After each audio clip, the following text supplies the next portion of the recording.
Bueno, y también nos permite hacer, ya les había dicho que en secuencias T1 con contrastes de la aorta, la vena cava, y se ven las estructuras intraabdominales de extraordinaria forma.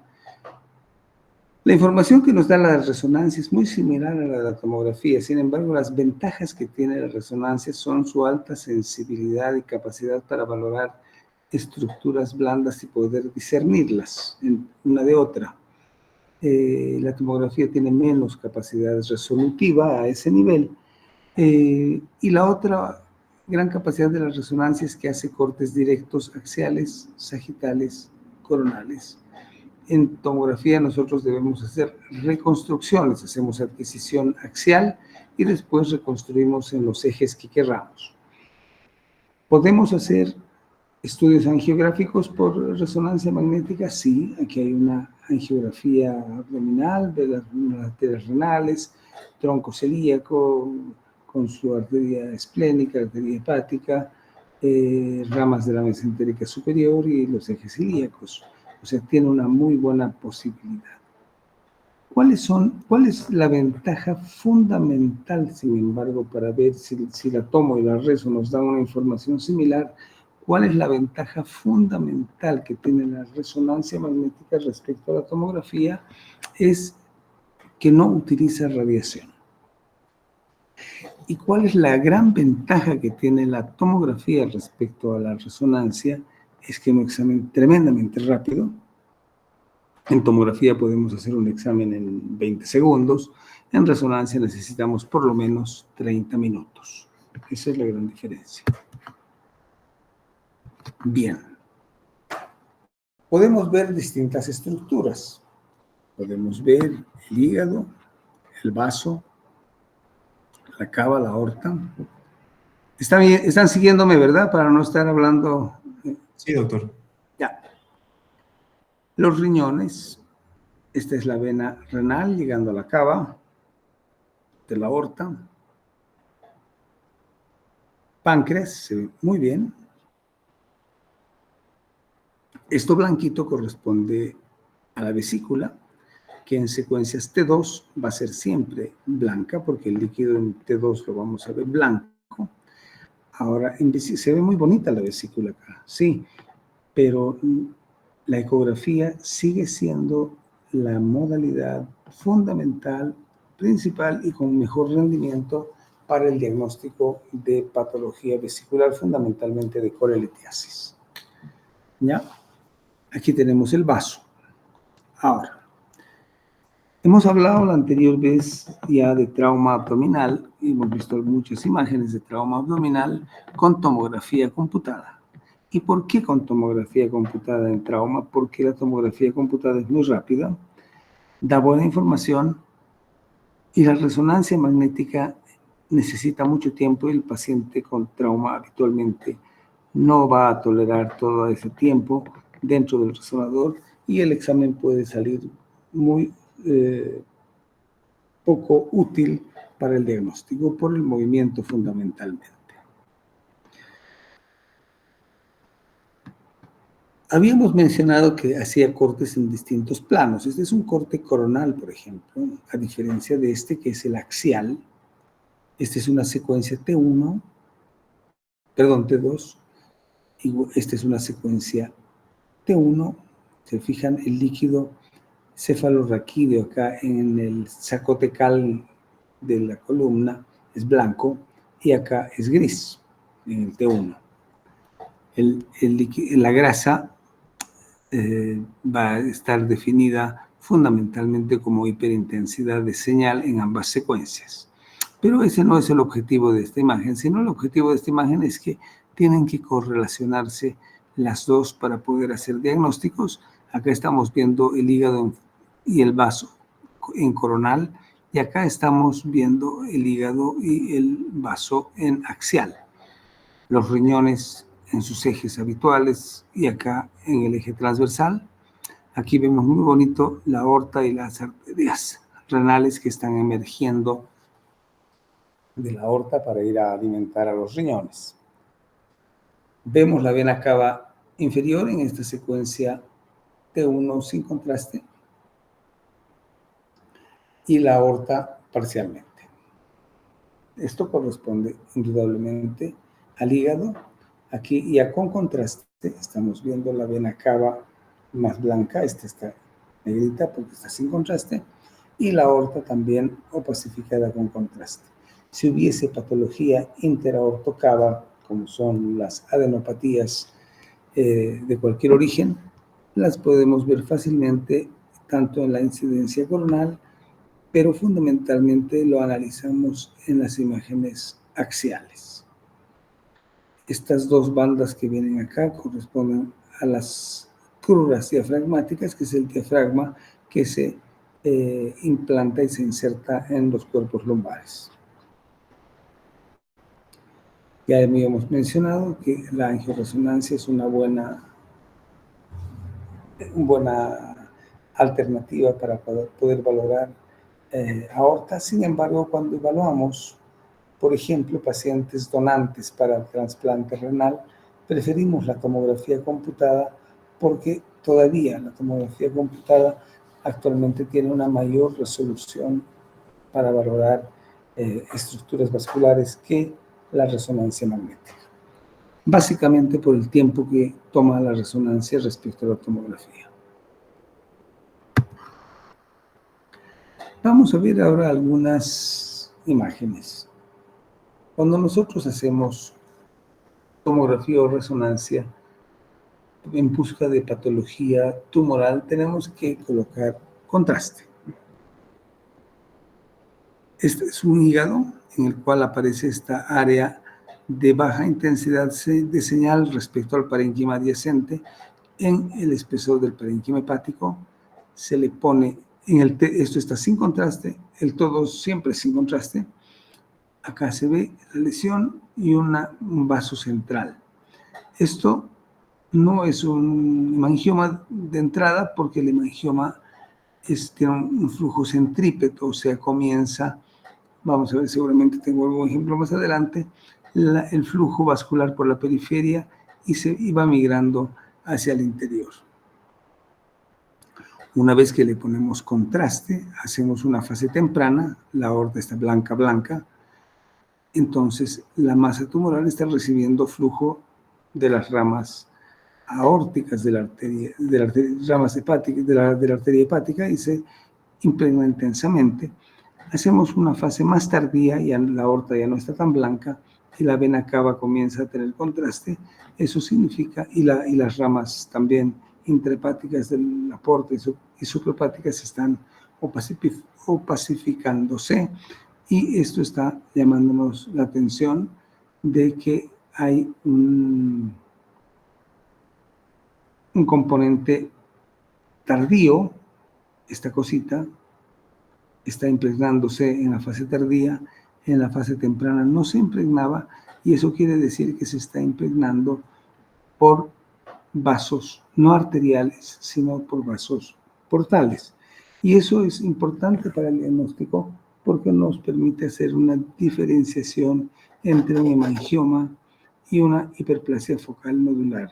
Las dos son lesiones benignas, pero esta es más sangrante, más demandante para el cirujano. Esas son lesiones benignas, pero también hay lesiones malignas. Este es un paciente que estábamos haciendo estadificación por cáncer renal. Si es que estos son dos, es el mismo paciente, pero este es una tomo y este es una reso. Y vemos en esta tomo cómo se pinta acá una cosa blanca nodular en ese lóbulo hepático derecho. Y si el paciente tiene un cáncer renal, tenemos que asumir de que esto es una metástasis por un cáncer, por el cáncer que tiene el paciente. Y esta es una fase más tardía. Y acá ya no se ve. ¿Qué es lo que pasa? Que nosotros necesitamos hacer estudios, cuando hacemos estudios dinámicos, muy rápido en tomografía para poder opacificar eso, porque Esto que está acá, estamos en fase arterial, significa que le está llegando sangre de las arterias. Al hígado le llega la mayor parte de la sangre por la vena porta. Si nos demoramos un poquito, y no son muchos, o sea, son pocos segundos, 20 segundos, de un barrido al otro, ya no somos capaces de ver esa lesión. ¿Por qué? Porque el parénquima hepático alrededor de esta lesión que no estaba impregnado, porque no le llegaba la cantidad de sangre por la porta, no estaba con lo suficiente contraste, pero una vez que la porta está con contraste y opacifica el parénquima hepático, esa densidad del parénquima hepático se asemeja a la densidad de la lesión nodular y por supuesto la esconde y no somos capaces de verlo. Es por eso que es importante que cuando ustedes solicitan un examen, soliciten un examen con una sospecha diagnóstica para la cual estamos haciendo el examen, porque muchas veces nosotros no tenemos idea cuál es el motivo del estudio. Y si es para buscar metástasis, tenemos que hacer un protocolo distinto a que si estamos buscando otro tipo de patología. En resonancia magnética tenemos un poquito menos de problemas en ese aspecto. Entonces, esta es una fase simple, no se ve nada. En la fase arterial temprana le llega sangre arterial, se ve la lesión, que es la misma. En la fase un poco más tardía, esta ya es una fase intermedia, esta fase es la misma que esta, se está borrando, y en esta fase que es igual a esta, ya indudablemente no lo vemos. Es por eso que los estudios estos tienen que estar bien reglados, bien dirigidos y bien solicitados para que el paciente tenga provecho de ese estudio. Hay otras lesiones benignas, como por ejemplo esta secuencia que ya les he dicho, si ven el líquido cefalorraquídeo blanco, es un T2, y aquí está blanco, entonces esto es líquido, y son quistes en el parénquima hepático que no son infrecuentes. ¿Qué otro órgano podemos valorar en forma eficiente con esta metodología? Es el páncreas. Este es el colon transverso, que lo estoy viendo parcialmente acá. Está delante del páncreas. Y este colon transverso, como el paciente está en decúbito, habitualmente está lleno de gas. Y si está lleno de gas, la ecografía, que es una buena herramienta diagnóstica para ver vesícula, pero no para ver el páncreas. ¿Por qué? Porque si hay un poco de aire acá, la ecografía tiene dos enemigos tremendos, que son el hueso y el aire. No dejan pasar el ultrasonido y no vamos a poder ver el páncreas. En cambio, la tomografía o la resonancia magnética no tienen esa limitación y nos permiten ver en forma adecuada el parénquima pancreático en sus distintos segmentos, cabeza, cuello, cuerpo y cola. Y su relación con relación a estructuras vasculares y de tubo digestivo. La pancreatitis aguda no la hemos considerado acá porque es territorio de la tomografía computada. Ya les he mencionado que la ecografía no tiene mucho rendimiento, la tomografía sí tiene alto rendimiento. La resonancia magnética, ¿por qué no es una competencia muy grande en pancreatitis aguda con la tomografía? Simplemente porque son pacientes que no están en buenas condiciones y que se mueven y no toleran, no ayudan con la respiración. Entonces hace que el examen sea tremendamente insuficiente en resonancia magnética, simplemente por ese hecho, por el hecho de que el paciente no está en condiciones adecuadas para poder ayudarnos a hacer un buen examen. Pero en pancreatitis crónica el paciente no está en una fase aguda de dolor, entonces puede mantenerse dentro del equipo sin dificultad y nos permite evaluar en forma muy, muy adecuada el páncreas, aquí está el páncreas, y esto es el conducto, esto negrito acá, el conducto pancreático, es un T1 dilatado del trayecto tortuoso. En el T2, como tiene líquido, es hiperintenso, también de trayecto tortuoso, ¿ya? Entonces, pero una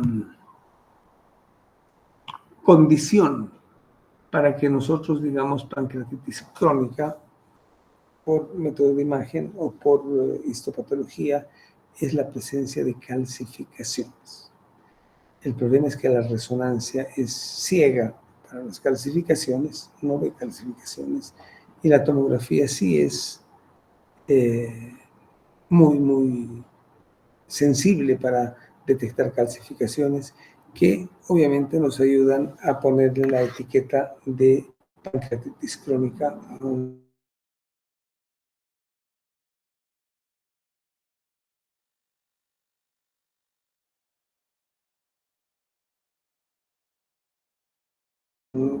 páncreas en localización del cuerpo o cola de páncreas. Este gráfico está ilustrando uno en cabeza.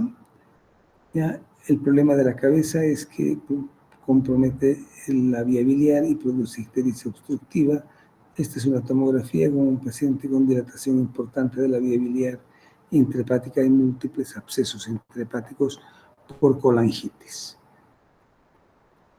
Pero nosotros no podemos hacer diagnóstico anatomopatológico de la lesión pancreática. Entonces necesitamos el concurso del patólogo para ello y la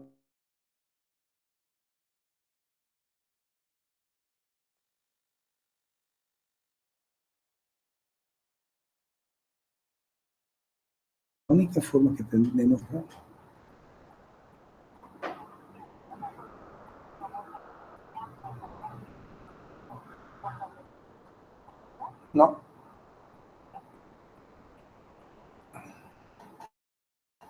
Ya.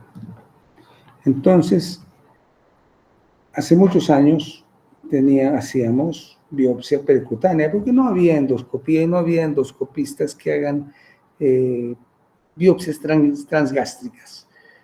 Entonces colocamos, esta es una aguja, está atravesando el estómago y llegando a la masa y obteniendo la muestra para que el patólogo nos indique de qué se trata.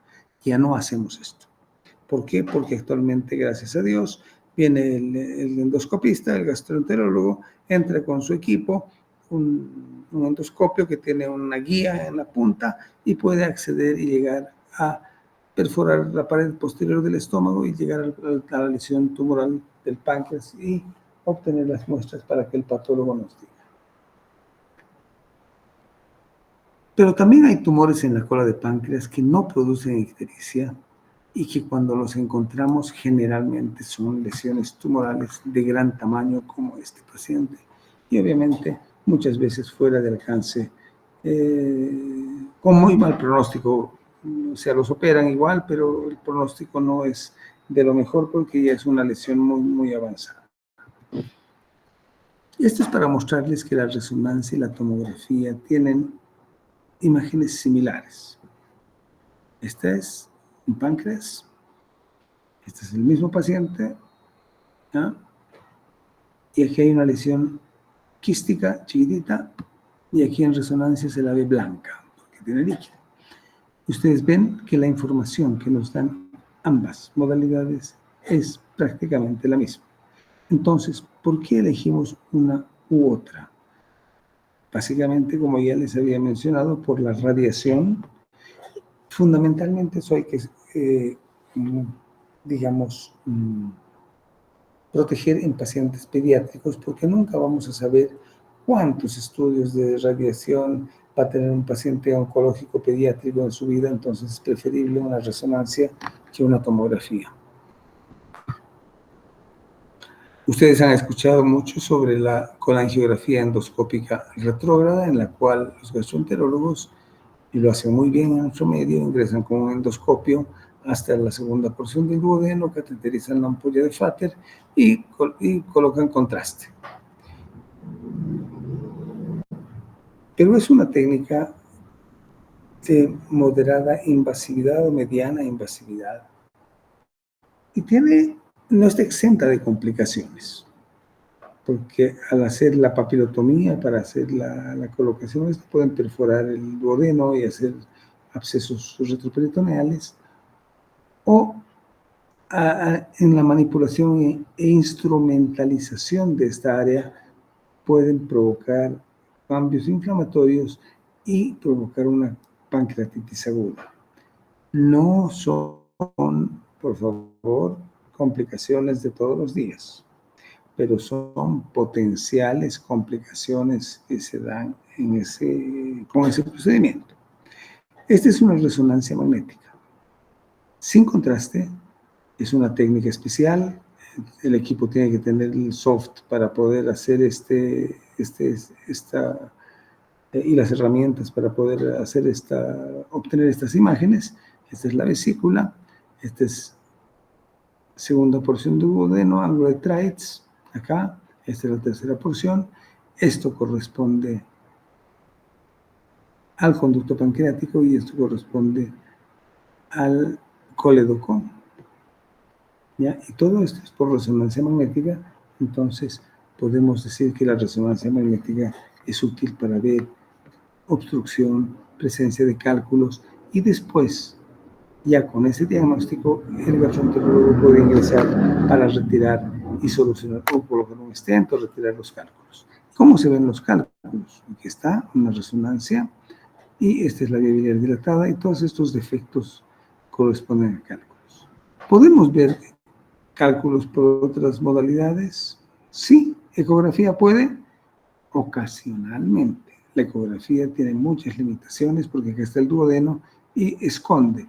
Podemos ver pequeño calculito, un pequeño cálculo en el segmento intrapancreático del colédoco, pero no es la ecografía la mejor modalidad para ver coledocolitiasis. Actualmente la resonancia es la modalidad que permite eso. La tomografía tampoco nos ayuda mucho. Y aquí es lo que hacen los gastroenterólogos.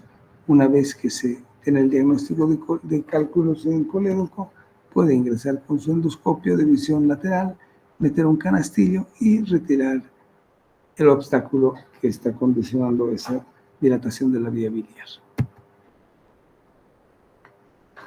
Bien. Estas son imágenes tridimensionales con dilatación importante de la vía biliar, secundaria a un cáncer, ¿ya? Y estos son otros ejemplos. Dilatación importante por estenosis distal del ODI, un cístico muy largo y dilatado. Y estas son un tumor enorme con dilatación del árbol biliar izquierdo y derecho en este paciente. Entonces, esas utilidades tiene la tomografía en el abdomen. Si nos vamos a los riñones, puede ver el tamaño, las características de los riñones, y como le ponemos contraste, podemos hacer reconstrucciones tridimensionales para valorar los sistemas colectores y los ureteres.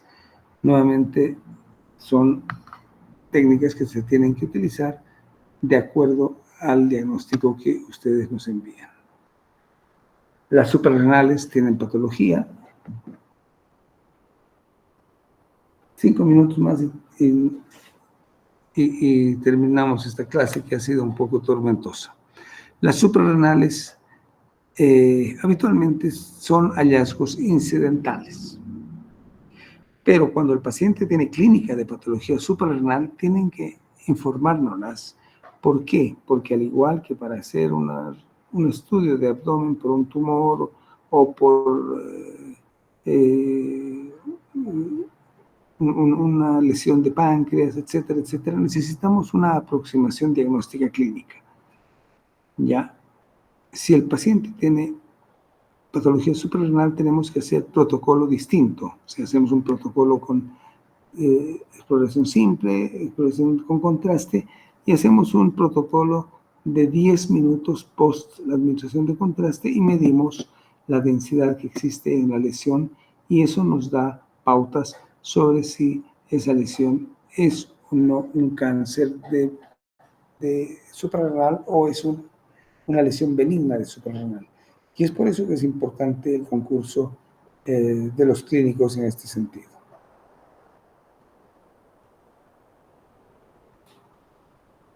En la patología tumoral renal es muy importante que podamos definir si hay compromiso del pedículo vascular o del sistema colector o de la grasa perirenal, que indudablemente van a afectar el pronóstico del paciente de acuerdo al compromiso o no de estas áreas. Los tumores renales se pintan. ¿Por qué? Porque aquí está sin contraste, aquí está con contraste. Con contraste cambia la señal dentro de la lesión porque se pintan, porque tienen vasos patológicos. Pero hay algunos otros tumores que no son malos, que son llenos de líquido, como los quistes, y que obviamente con el contraste no tienen ningún tipo de impregnación porque no tienen estructuras vasculares en su interior.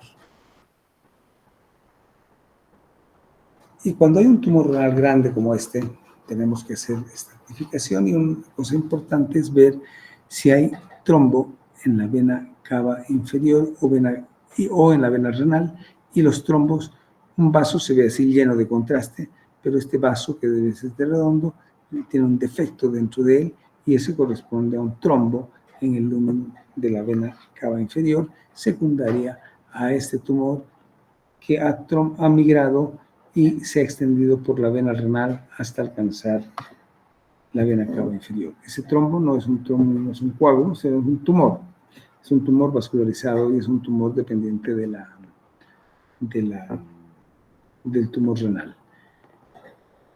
La dilatación de los sistemas colectores son fácilmente evidenciables ahora sí por ecografía. Aquí esta es una ecografía, este es un riñón, estos son los cálices, pelvis renal, uréter proximal. Se lo ve muy bien. Pero no podemos valorar más abajo. Para valorar más abajo necesitamos una tomografía computada, que es la mejor modalidad actualmente para ver cuál es la causa de esa obstrucción. Este es un paciente que, bueno, ha sido un hallazgo incidental. Esta es una resonancia de abdomen con hidronefrosis bilateral. Venía para descartar patología lumbosacra y nos encontramos con esta hidronefrosis. Este es el canal espinal con su líquido cefalorraquídeo. Obviamente no podemos saber básicamente la causa y hay que explorarlo de otra forma. Y aquí simplemente estamos viendo la hidronefrosis y es por eso la clínica importante. O sea, nos han mandado por una lumbociatalgia y en realidad es un paciente con no sé si será un cólico renal o no.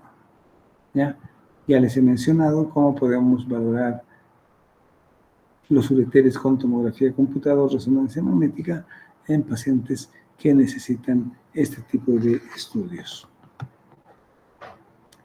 Muy bien, muchachos, creo que nos va a faltar bastante todavía. No, nos faltan dos diapositivas. Y en la excavación pélvica, ya, también podemos valorar en varones las vesículas seminales y la próstata, como es la próstata, vesículas seminales y la vejiga, ¿ya? Y cuando valoramos vejiga, vamos a ver si hay alteraciones endobronquiales, pero fundamentalmente alteraciones en la pared en caso de tumor vesical. Esta es una tomografía, esta es la resonancia, y ustedes ven la información de ambas, es muy, muy similar, y obviamente ustedes tienen que ver la pertinencia de uno u otro de acuerdo a muchos factores. Un factor es la clínica, las condiciones del paciente, la edad del paciente, si ha recibido mucha radiación o no, y digamos la disponibilidad de equipos de resonancia que puedan hacer exámenes de buena calidad y que los radiólogos estén entrenados en tomografía o resonancia para poder dar una mejor aproximación diagnóstica. Muy bien, hoy día me extendí un poquito más en tiempo porque nos hemos trancado con esa cosa al principio, pero bueno, nos vemos el jueves, por favor. Está bien, doctor, muchas gracias. Chao. Hasta luego. Hasta luego, doctor. Gracias.